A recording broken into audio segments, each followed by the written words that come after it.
आया भीरुभामिनी। हे भामिनी, हे प्रिय रुक्मणी, गृहस्थी के काम धंधों में फंसे हुए व्यक्ति के लिए यही तो थोड़ा सा समय है कि अपनी पत्नी से थोड़ा हास परिहास कर ले, मजाक कर ले। देखो, थका हारा पति जब घर पे जाता है और पत्नी मुस्कुरा करके मिलती है, आओ जी, ओ जी, सुनो जी, ए जी, ओ जी, तो सजनों आदमी का दिल खुश हो जाता है। ए जी, ओ जी, लो जी, सुनो जी करती है तब आदमी का दिल खुश हो जाता है। आधी थकान तो उसी समय दूर हो जाती है। और वो कोई कड़क सा हो, घर में जाते ही आ गए, एक भी फोन नहीं किया जाने के बाद मेरे को, अल्यो आदमी का तो माथा हांडी फूट जाएगा। अल्यो बाहर तो दुनिया से माथा पच्ची करके आए और घर में इस कड़क सा से माथा पच्ची करो। अब 1 घंटा इसको मनाते फिरो है? सजनों, आदमी जब बाहर रहता है तो 50 टेंशन रहती है, 50 काम रहते हैं। इसलिए माताओं को समझना चाहिए, बहस नहीं करनी चाहिए। तुम तो घर में बैठी हो, क्या है? जो नौकरी करती है उन माताओं से पूछो क्या हालत है उनकी, है बड़ी बुरी। जो नारी स्त्री नौकरी करती है ना, बहुत बुरी हालत होती है उसकी, और हमेशा चिड़चिड़ा स्वभाव रहता है उसका। इसीलिए कभी किसी की सुनो, कभी किसी की सुनो। अब बाहर तो उसकी चलती नहीं है, फिर अपने घर में ही चलाती है वो ज्यादा। बाहर तो चलती नहीं है, बाहर महाराज नौकरी से निकाल देंगे, या सरकारी है तो ड्यूटी और दूर लगा देंगे। इसलिए अधिकारी कुछ भी बोले, झूठी हंसी हंस करके उसे चलना पड़ता है। गुस्सा तो आ रहा है अधिकारी के ऊपर, पर झूठी हंसी हंसेगी, हाँ सर हैं, सर हैं, और मन करता गला दबा दूं इस सर का है। बड़ी बुरी स्थिति होती है। तो सजनों, ये भागवत के 10वें स्कंद के 60वें अध्याय का 31वां श्लोक ये कहता है, भगवान स्वयं कह रहे हैं कि घर गृहस्थी के काम धंधे में फंसे हुए जीवों के लिए यही थोड़ा समय होता है कि पति पत्नी अपना हास परिहास करके समय को व्यतीत करें। बात का बुरा नहीं माने। एक बात के 2 अर्थ होते हैं, ध्यान रखिएगा। चाहो तो सही निकाल लो, चाहो तो गलत निकाल लो। लड़ना हो तो गलत निकाल लो, नहीं लड़ना हो तो सही निकाल लो। एक बात के 2 अर्थ होते हैं। अब देखो सजनों, एक पति था, वो महाराज अपनी पत्नी को हमेशा कहा करता था, क्या? जानवर कहीं की, जानवर कहीं की। हमेशा एक ही बात कहता था, जानवर। और सजनों, वो जो पत्नी थी ना, वो कभी बुरा नहीं मानती थी, कभी भी महाराज बुरा नहीं मानती थी।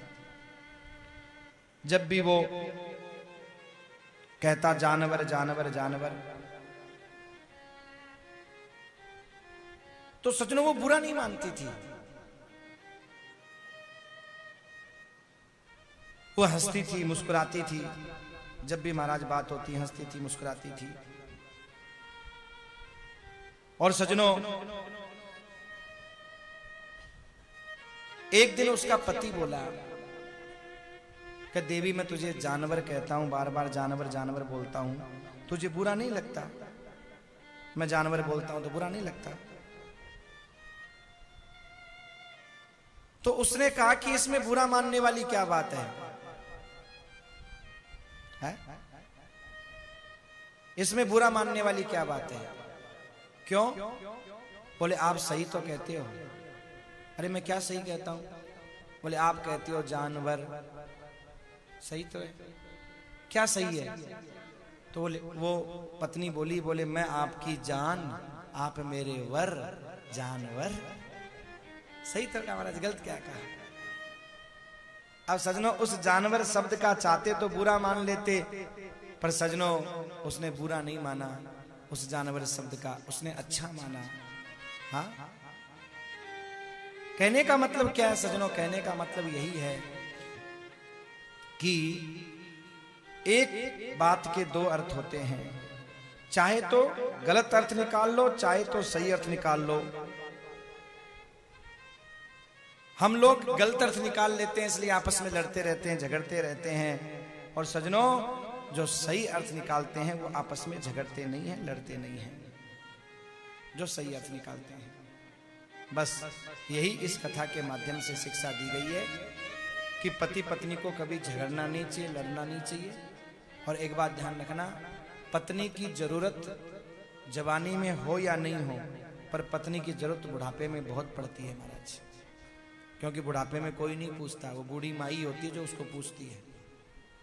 सब किनारा कर जाते हैं, बहू बेटा बेटी सब किनारा कर जाते हैं, पर वो बुढ़िया बेचारी कहाँ जाएगा है? बेटे तो अपनी अपनी बहुओं को लेकर के कोई कोटपुतली चला गया, कोई अलवर चला गया, कोई दिल्ली चला गया, कोई महाराज झुंझुनू चला गया। अब झांझा में तो रह गए माँ बाप दो ही, बूढ़ा बूढ़ी दो, तो बूढ़ा बूढ़ी को पूछे, बूढ़ी बूढ़े को पूछे, बस यही होता है महाराज।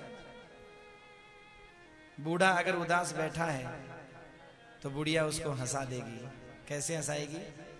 झाड़ू निकालती निकालती जाएगी और देखा आज तो रामुड़ी का बापू बहुत उदास बैठा है, क्या करे बेचारी। अब उसके पास और तो कोई मजाक वजाक कुछ है नहीं, उनसे क्या मजाक करे।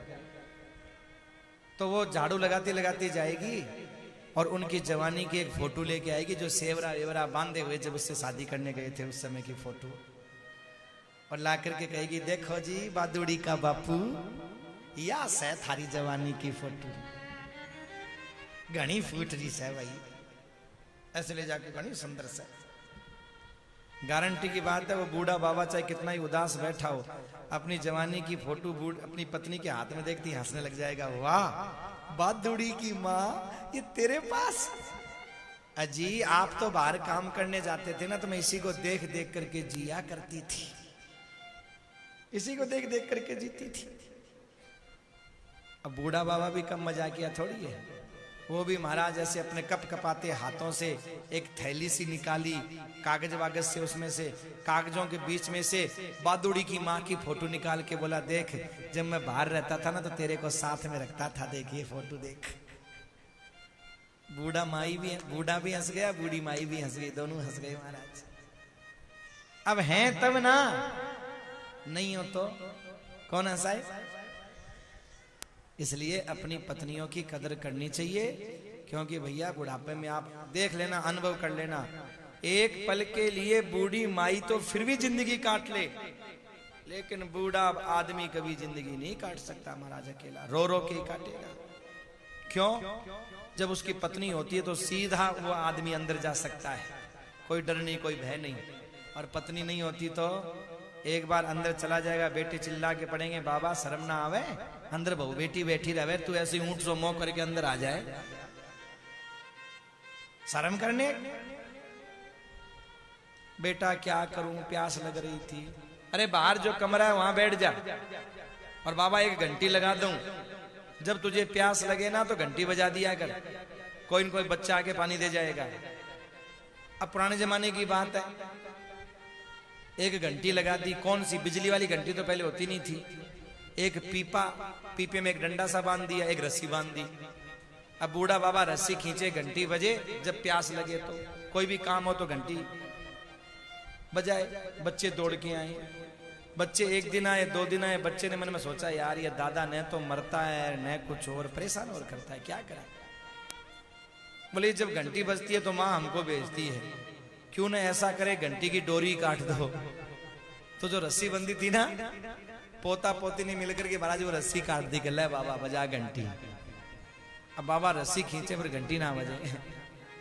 बाबा ने दोनों हाथों से डोर खींचनी शुरू की, पर घंटी नहीं बजी, डोर हाथ में आ गई महाराज। बाबा उठ करके अंदर गया, फिर बेटा बहू चिल्ला पड़े, बाबा तो शर्म ना आवे, कहीं ना घंटी बजा दिया कर। बोल बेटा बहुत बजाई बहुत बजाई, बजी तो ना है। बोले बाप, बोला बेटा डोरी हाथ में आ गई, बच्चन ने काट दी। बहुत बुरी हालत होती है सच में, बहुत बुरी हालत बुढ़ापे में। जवानी में हमें पता नहीं चलता कि बुढ़ापा कैसे है, बुढ़ापा बहुत मुश्किल से निकलता है, बहुत मुश्किल से। जवानी का समय तो चुटकियों में निकल जाता है, बचपन का समय